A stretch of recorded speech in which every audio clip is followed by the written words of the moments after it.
മക്കളെ ആർക്കെയാണ്? ഇലക്ട്രോ കെമിസ്ട്രിയിലെ വേറൊരു question, paradise ലോസുമായിട്ട് ബന്ധപ്പെട്ട വേറൊരു ക്വസ്റ്റ്യൻ ആണ്.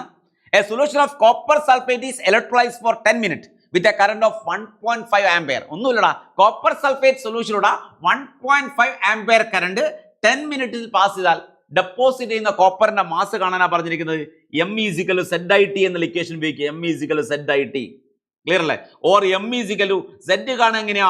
Equivalent weight divide by 96,500 into I into T ആണ്. I into T. Equivalent weight എത്രയാ? കോപ്പറിന്റെ atomic weight, gram atomic mass of copper, GAM of copper എത്രയാ? 63 ആണ്. ഈക്വലന്റ് വെയിറ്റ് ഓഫ് കോപ്പർ എത്രയാന്ന് വെച്ചാൽ 63/2 വാലൻസി. എങ്ങനെ വാലൻസി കിട്ടിയ? കോപ്പർ സൾഫേറ്റ്, കോപ്പർ 2 പ്ലസും SO4 2 മൈനസ് ആണ്. സോ വാലൻസി 2 ആണ്. വാലൻസി 2 ഇറ്റ് 31.5 കിട്ടി. അപ്പൊ നമുക്ക് എം ഈസിക്കൽ അപ്ലൈ ചെയ്യാം. 31.5 ഡിവൈഡ് ബൈ 96,500 ഇൻറ്റു ഐ എത്ര ആംപയറാ? ഐ എത്ര ആംപയറാ? 1.5 ആംപയർ കറണ്ട് ഫോർ 10 മിനിറ്റ് ആണ്. 10 × 60 സെക്കൻഡ് ആണ്. ക്ലിയർ അല്ലേ? ഇത്രയും ചെയ്താൽ നമുക്ക് എന്ത് കിട്ടും? മാസ്.